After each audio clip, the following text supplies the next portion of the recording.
Hoje eu acho que tinha 1,5 milhão, mais ou menos, de pessoas assistindo simultaneamente, se não me engano. Só ficou uma dúvida, você durante a sua fala aqui, você falou que teve 1,5 milhão de acessos, e os números que estão saindo da live do Lula não chegam a isso não, falam em 6 mil simultâneos. De onde você tirou esse número de 1,5 milhão pra gente só não ter uma informação não fui eu que pesquisei. Eu estava ouvindo umas pessoas conversando e falaram nisso, mas não sei de onde que tiraram. Então, perdoe aí, porque eu não tô querendo, não foi uma coisa que eu vi. Entendeu? Eu acho que esses números podem chegar, ou números bons, vão chegar já no YouTube, quando as pessoas assistirem depois. Depois, porque a gente estava até assistindo até simultaneamente. Né? Não houve o lançamento, ninguém avisou que ia ter. A gente estava assistindo simultaneamente, estava isso, 4,5 simultâneo, mais ou menos, depois 6 mil.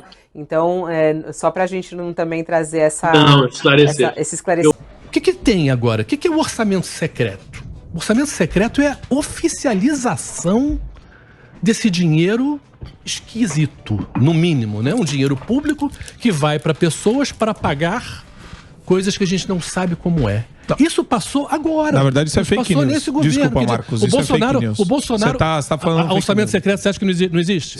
Você está usando um jargão que a imprensa atribui ao Bolsonaro como se fosse alguma coisa dele, é do parlamento. Não, eu tô falando assim. E tem a ver com emenda parlamentar. O Bolsonaro está tendo que aceitar, eu tô falando que o Bolsonaro está tendo que conviver e aceitar, e está, de certa maneira, vulnerável a esse esquema.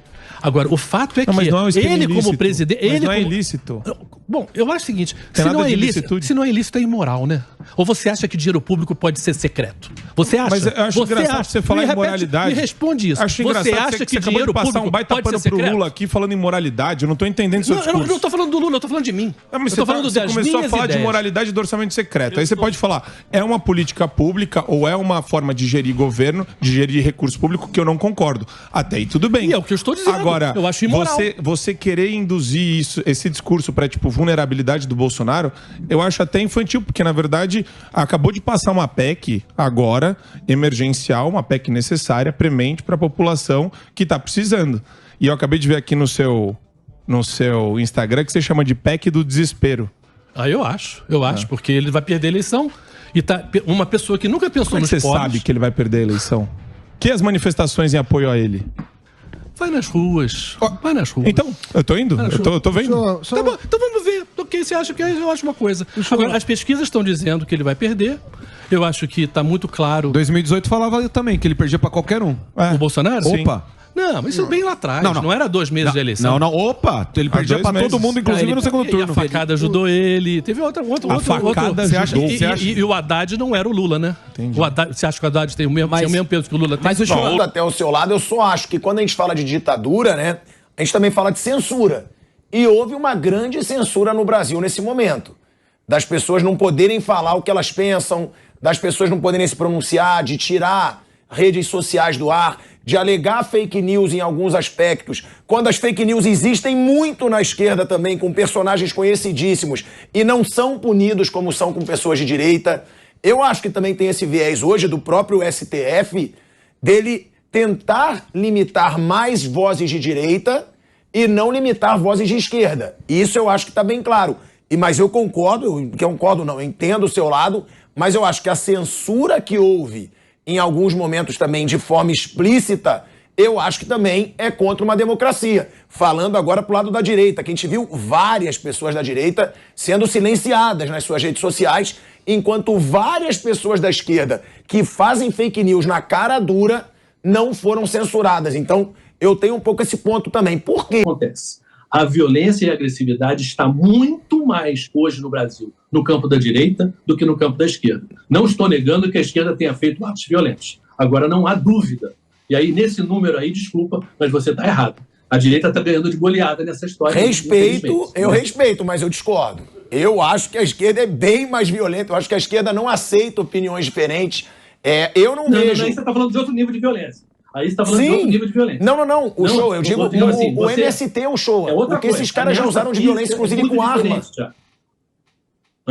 O MST... Quem foi? O quanto eles já usaram da violência? Você viu o aniversário do sujeito lá o aniversário do cara em Foz do Iguaçu, que o bolsonarista foi lá matar o cara dentro da festa dele. Quer dizer, tá cheio de casos assim, mas assim, não vamos, sinceramente, não vamos deixar a nossa conversa aqui. Sim, porque não vai acabar. Eu fui... Tudo que aquele lado fez. Nem eu, porque eu tô no outro, que eu vou ter que justificar e defender tudo. Primeiro, até porque eu não vivi, não estive perto e não conheço os casos específicos. E segundo, que eu acho um absurdo. Quer dizer, até porque eu, no meu passado, tem coisas que eu me arrependo, você possivelmente também tem. Então, quer dizer, é uma coisa normal de você, olha, isso aqui eu mandei mal, isso aqui eu errei. Eu acho que crescer é aprender, né, com erros. Mas assim, nesse exemplo assim que o senhor deu, você talvez falou, eu me arrependo de coisas do passado. Vamos trazer isso para outra esfera. Um cara que traiu a esposa, ele pode se arrepender disso. A esposa não vai voltar com ele. Às vezes volta, às vezes não. Mas no caso do Lula, um cara que foi preso, eu acho que esse cara não devia nem estar concorrendo. Porque você que viajou o mundo, como você explica para um estrangeiro que um cara que foi condenado por um maior esquema de corrupção da história está concorrendo novamente a voltar, como diz Geraldo Alckmin, voltar à cena do crime? Olha, eu acho que o Lula, ele fez um governo que ele sai com 86% de aprovação. Eu conheci o Lula fora e eu cobri muitas viagens do Lula. Fiz Fernando Henrique, fiz Dilma também. Ele era uma pessoa admiradíssima fora do Brasil. Porque quando ele abria a boca e falava de fome, de pobreza, ele não estava falando de boca para fora. Era realmente uma coisa que ele viveu, que ele sabia. E quando ele prometeu, quando ele entrou no governo, que ele ia melhorar a situação, ia tentar melhorar a situação, principalmente dos pobres, de fato, ele tinha uma credibilidade muito grande e o que ele falou, ele cumpriu. Quer dizer, a ONU reconhece, o mundo reconhece que naqueles anos dele, 36 milhões, mais ou menos, uma coisa assim, de pessoas saíram da pobreza e melhoraram de vida. Esse reconhecimento, ele está nas ruas hoje. Quer dizer, você conversa com pessoas pobres, fazendo campanha na rua, enfim, gente que a gente conhece de qualquer maneira, joga futebol, e as pessoas falam, não, realmente eu vivia melhor naquela época do que agora. Isso é um fato, isso eu acho que não há discussão. Quer dizer, como também não concordo com você, no sentido de que não há discussão que houve um esquema de corrupção, sim. Agora, vamos voltar atrás e pensar um pouquinho nós, Brasil. Certo. O que aconteceu com o nosso sistema político? Você tem uma maneira de votar, o nosso Congresso funciona de uma maneira que se você for eleito presidente, por maior que seja a sua vitória, você não consegue um apoio no Congresso de uma bancada do teu partido, da tua corrente. Então o PSDB não conseguiu, o PT não conseguiu, isso no auge do Fernando Henrique, no auge do Lula, eles não conseguiram. Então o que aconteceu? Fernando Henrique, por exemplo, eu votei no Fernando Henrique na primeira eleição do Fernando Henrique.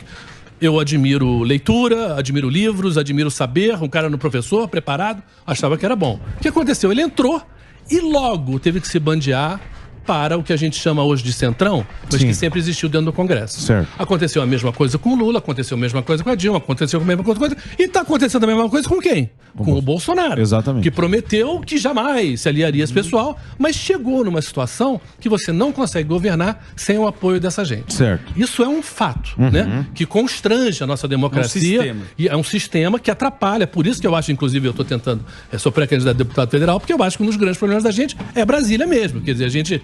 E tenho a consciência total que você, digamos assim, um peixinho novo num mar de tubarões, em que eu vou ter que aprender muito e sei das limitações, porque esse pessoal nunca teve tanto dinheiro. Então, vamos pensar o seguinte, escândalos que aconteceram de corrupção para a democracia, para pagar essa manutenção desse tipo de democracia. Agora, o que tem agora? O que é o orçamento secreto? O orçamento secreto é a oficialização desse dinheiro esquisito, no mínimo, né? Um dinheiro público que vai para pessoas para pagar coisas que a gente não sabe como é. Isso passou agora. Na verdade, isso é fake news. Nesse governo. Desculpa, Marcos, isso é fake news. O Bolsonaro... Você tá falando orçamento secreto, você acha que não existe? É isso? Você está usando um jargão que a imprensa atribui ao Bolsonaro como se fosse alguma coisa dele, é do parlamento. Não, eu estou falando assim. E tem a ver com emenda parlamentar. O Bolsonaro está tendo que aceitar, eu estou falando que o Bolsonaro está tendo que conviver e aceitar, e está, de certa maneira, vulnerável a esse esquema. Agora, o fato é que ele, como presidente... Mas não é ilícito. Bom, eu acho o seguinte, se não é ilícito, é imoral, né?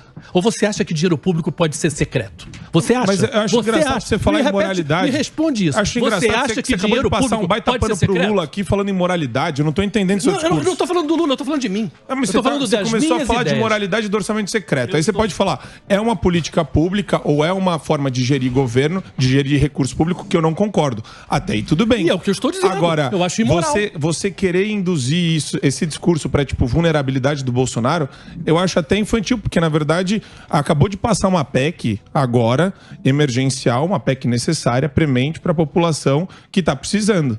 E eu acabei de ver aqui no seu Instagram que você chama de PEC do desespero. Eu acho, porque ele vai perder a eleição e tá uma pessoa que nunca pensou nos pobres. Você sabe que ele vai perder a eleição? Que as manifestações em apoio a ele? Vai nas ruas. Vai nas ruas. Então, eu tô indo. Eu tô vendo. Tá bom, então vamos ver. Ok, você acha que eu acho uma coisa. Agora, as pesquisas estão dizendo que ele vai perder. Eu acho que tá muito claro. 2018 falava também que ele perdia pra qualquer um. O Bolsonaro? Sim. Opa. Não, mas isso bem lá atrás. Não era 2 meses de eleição. Opa! Ele perdia pra todo mundo, inclusive no segundo turno. E a facada ajudou ele. Teve outro. Facada ajudou. E o Haddad não era o Lula, né? Entendi. Você acha que o Haddad tem o mesmo peso que o Lula tem? Mas o Lula, eu vou falar um negócio pra vocês. O Lula, na conversinha, ele ganha. Chaveco. O Lula é um malandro da mulher. Ele chega lá, ele vai, Shoa, meu carequinha querido, Surita, vem aqui, senta no colo do papai. O Lula é danado pra conversa. Ele é danado, ele é danado. E isso conta na eleição. Isso conta na eleição. Mas a turma não compra mais conversa. Não sei. Não sei. Deixa eu só fazer um break pra rede. O papo tá... O Marcos Uchoa é pré-candidato pelo Rio de Janeiro. Sim. Pelo PSB. É o do Freixo. Que é o partido do Freixo. Isso. Então é o seguinte, Marcos Uchoa Oficial é o Instagram para você seguir ele. Lá tem toda a informação. É pré-candidato e um bom candidato, hein? Um bom candidato, pré-candidato, não pode falar é um candidato socialista. Enquanto ele pode ser o que daí, Partido Socialista. Qual é o problema? É que eu gosto de falar, porque as pessoas têm medo disso. Não, deixa eu falar. PSB é socialista. O partido do Marcelo Freixo. Aqui eu acho que o PSB hoje é o partido da esquerda, que é o partido que está entendendo mais que a gente precisa dialogar com toda a sociedade. E eu acho que o Alckmin vai pro PSB por causa disso. O PSB é do Cuba. É o Cuba, porra. Não é o Cuba? Márcio França. Márcio Cuba. Márcio França é bom. Eu acho que é exatamente esse movimento de que você está na esquerda, mas você reconhece que o Brasil é um país que tem um lado muito conservador e que a gente precisa conversar com pessoas do centro, e eu acho isso muito importante. Eu sou super a favor do diálogo. Eu acho que não vale a pena, e eu acho que isso é uma das coisas da responsabilidade, sim, do Bolsonaro, dessa coisa de ficar, dessa polarização, que eu acho que inclusive não é uma palavra boa, porque a polarização implica uma ideia de que existe um centro e você está de um lado e ele está distante do outro. Em relação à democracia, que é particularmente a minha preocupação, o Lula nunca atacou a democracia do jeito que o Bolsonaro Isso é mentira também. Deixa eu chamar o intervalo. Deixa eu só fazer um break rapidinho. Que o clima tá... Pra Rádio Jovem Pan, a gente continua um papo muito bom. Mais uma vez, vou passar o Instagram para você acompanhar o trabalho do Marcos Uchoa. Todo mundo conhece, da Globo, repórter e tal. Pré-candidato a deputado federal, é isso, né? Já a gente volta pra rede, continua aqui na TV. Eu queria pois não, e falar justamente sobre a democracia. Eu entendo muito pouco de política. Entendo mais de economia, política econômica eu consigo falar, mas política mesmo, para mim, é confuso. E eu vejo que a esquerda acusa a direita de desrespeitar a democracia. E a direita acusa a esquerda a mesma coisa. Não. A esquerda acusa a direita de atacar a democracia, que é a palavra que eles usam. É o que eles chamam de talking points nos Estados Unidos. É igual. Ele fala a mesma coisa que o Boulos e que a Marina Silva e que o Dória, inclusive. Tá bom, mas a direita também fala, porque tem, por exemplo... O Dória é de esquerda pra você? Sim, óbvio. Eu ia te perguntar... O Dória é tucano. Cadê o livro? O Dória trancou todo mundo em casa. O tucano, você não sabe o que ele é, bicho. Ele pula pro lado. Dória aí, ó. Do Lula, o Shoa, tem uma questão que, pelo menos olhando de fora, me preocupa, que é a regulação da mídia. Porque você começa a regular a mídia, fica uma área assim, quem que pode falar? E quem que regula? E você não vê isso como um potencial ataque à democracia, a regulação da mídia. Claro que todo mundo tem que respeitar a lei, mas eu tô falando o fato de... Exato, que ele já falou sobre isso. Isso, pelo menos vindo de fora, me preocupa muito. Olha, a conversa sobre regulação de mídia é uma conversa que não é brasileira. É uma conversa mundial. Em vários países existe essa conversa, até porque mídia, hoje, é bem diferente do que era mídia para trás, quando existia uma mídia tradicional. Hoje a gente fala, por exemplo, as redes sociais, etc e tal. O poder que um Google tem, o poder que um Facebook tem, de você realmente se meter na democracia de um país e atacá-la ao permitir fake news, a permitir exageros, digamos assim, ou mentiras, é muito grande, porque realmente a penetração desse pessoal é muito grande. Então, tem que ter regulação disso aí, sim. Uma sociedade deve ter o controle, um certo controle. Concordo com você nisso de que quem controla, né? Como é que a gente faz, quem vai ser o juiz do jogo, né? Isso é uma coisa delicada, até porque eu acho que é uma coisa que não pode nunca ser dada para um governo. Isso é uma coisa da sociedade civil. Exatamente. Então, mas o ruim... concordar, espera só um instantinho, da sociedade civil. Agora, uma das coisas, sei lá, que o outro falou ali para mim, que é engraçado assim, você falar a mídia de esquerda. Marco Antônio. Oi. Em a mídia de esquerda? Sim, majoritariamente. Vamos pensar o seguinte, você tem uma televisão, você tem uma rádio, você tem um jornal, você tem que ter muito dinheiro. Muito dinheiro. É muito caro. Tudo isso aqui é muito caro. Então, quer dizer, naturalmente você teve, e não só no Brasil, em qualquer lugar do mundo, a mídia sempre foi, a propriedade da mídia sempre foi de pessoas de direita, que tinham dinheiro. Mentira. Que tinham dinheiro, né? Basicamente tinham dinheiro. Então, isso era uma coisa que foi acontecendo. Então, você pode ter jornalistas, por exemplo, na TV Globo, sim, que são mais de esquerda. Pode ser, sim, eu sou mais de esquerda. Embora eu tenha trabalhado 34 anos lá, claro, fazendo meu jornalismo. Agora, nas coisas cruciais, ou nas coisas mais importantes, desde quando o Jornal Nacional de esquerda? Desde quando a TV Globo de esquerda? Tá na cara, tá. Não, mas muito Marcos, tá na cara, Marcos. Não, desculpa. Ninguém mais engole esse discurso seu. Olha, você chamar a TV Globo de esquerda, ou chamar particularmente o Jornal Nacional de esquerda, é patético. Deixa eu perguntar Então, Uchoa, deixa eu perguntar um negócio pra você. Eu acho que houve um conflito. O Bolsonaro, desde o primeiro dia, era um governo conflituoso. Com o jornalista que ele ia... Lembra que ele ia... Tá ok? Sim, xingava, ameaçava. Falou da Patrícia Melos Campos, o absurdo que ele falou. Pera lá um pouquinho. Não, ele fala de ataque à democracia por falas, agora atitudes. Vamos falar de coisas aqui. Vamos lá. O presidente... O presidente Lula, lembra que ele cancelou o vídeo de trabalho do jornalista americano? Você acha que isso aí foi certo ou foi um ataque à democracia? Olha, eu chamou ele de bebaço, né? Exato, que ele falou. Você lembra que ele disso? era pinguço. Sim, aquele correspondente do... Isso aí foi ataque à democracia, não? Olha, se você pega... Eu acho que não é justo julgar nem o Bolsonaro, nem o Lula, nem você, por uma coisa que você tenha falado. Porque eu acho que você tem que pensar no conjunto da obra. No conjunto da obra. O tratamento em relação à mídia do Bolsonaro é incomparavelmente pior do que o do Lula ao longo da carreira do Lula.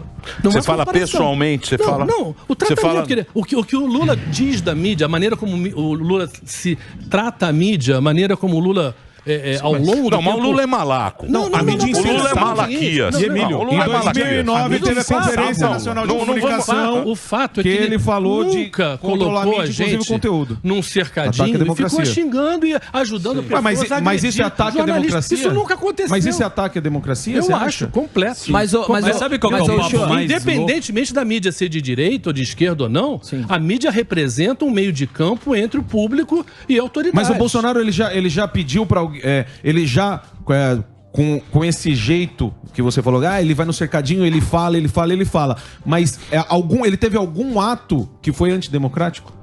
Ato, de tipo, igualzinho esse que eu falei. Um parecido com esse, de cancelar o vídeo de trabalho de um cara que chamou ele de bêbado. Por exemplo, no caso do Lula. E mandar o cara embora. Isso... Aonde o Bolsonaro fez algo idêntico a isso? Cara, o Bolsonaro eu acho que já atacou a mídia tantas vezes. Não. Fazer uma coisa que exatamente é proibir, porque pra mim isso é uma coisa ditatorial. Você cancelar o visto do cara porque o cara falou. O presidente é um bebaço. Bom, colocam a pecha no Bolsonaro de genocida, de nazista.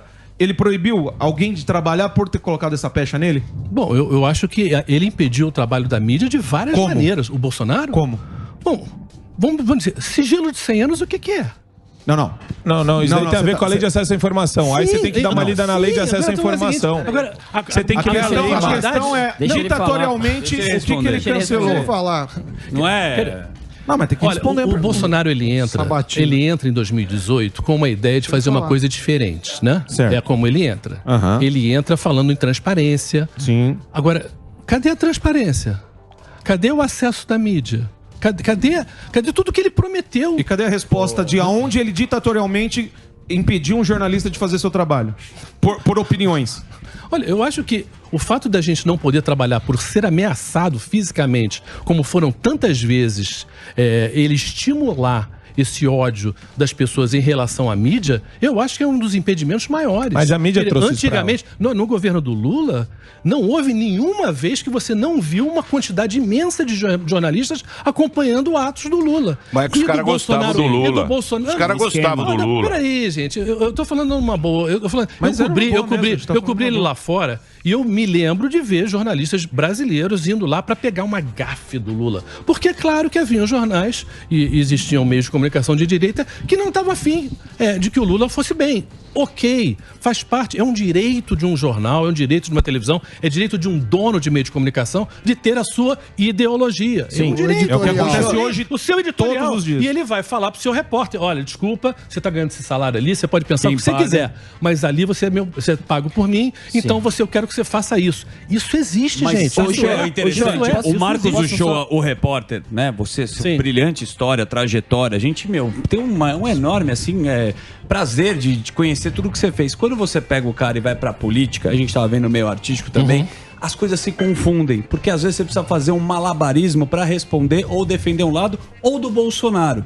A gente falou num assunto aqui que você trouxe, né? Corrupção é uma coisa mundial. Sim. Teve no mundo inteiro. Tá tendo? Tem no mundo inteiro.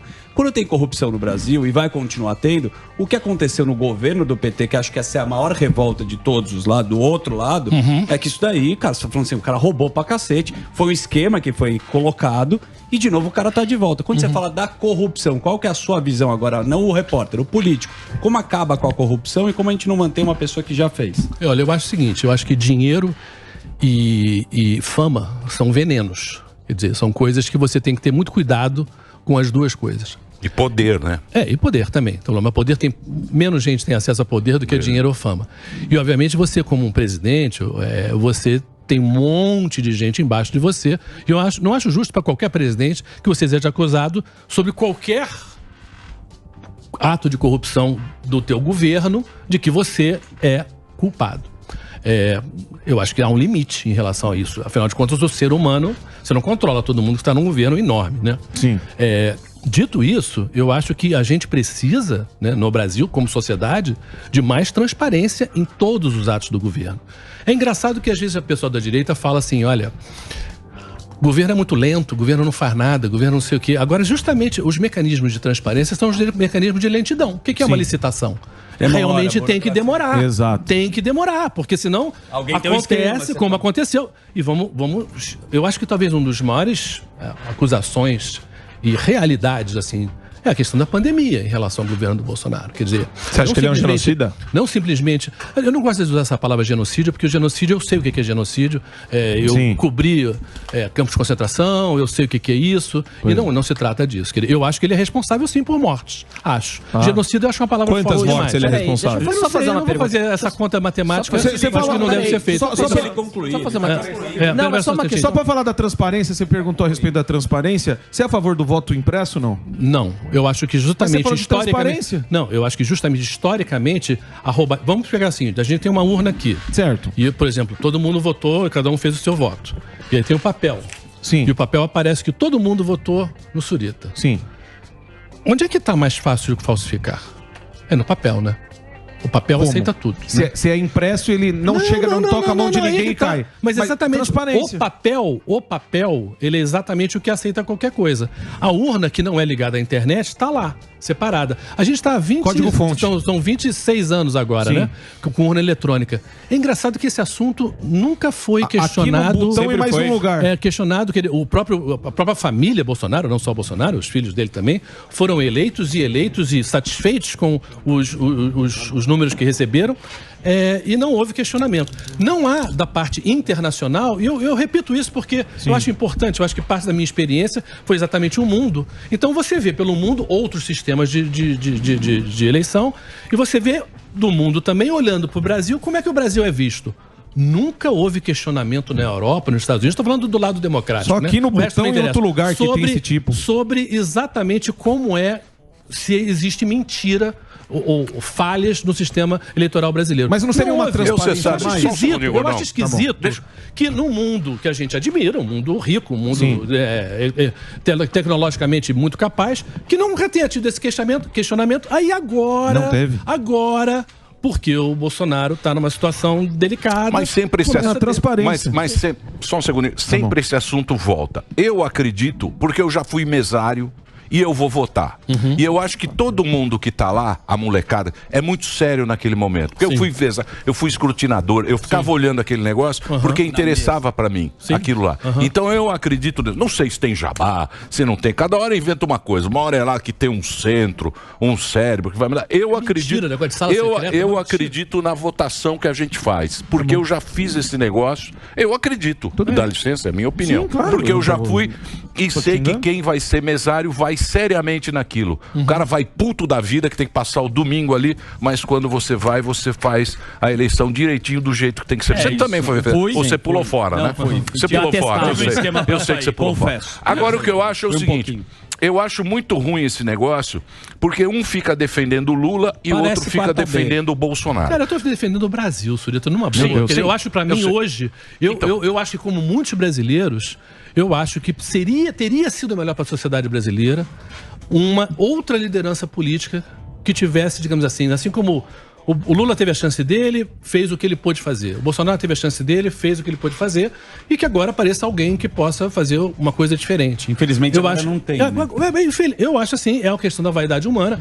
Eu acho que essa terceira via, digamos assim, teria ter sido decidida no final do ano passado, para essa pessoa ter uma chance real de meses, né?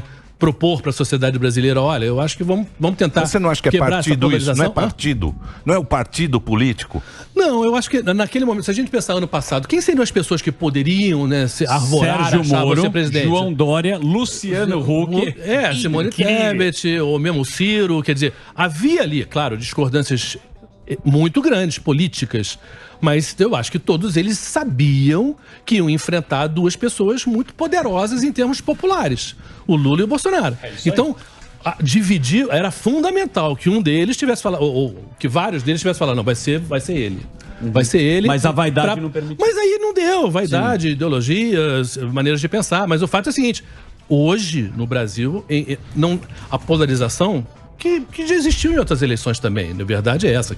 A gente poucas vezes teve 3, né? A Marina ali chegou a perto de 20%, a gente pode votar no Brizola ali, que chegou pertinho do Lula para o segundo turno, mas de verdade a gente sempre chegou no segundo turno com 2 candidatos muito fortes mesmo. Agora, hoje o que a gente está vendo, que eu vejo, eu acho que muita gente vê, é que o Bolsonaro foi um fracasso.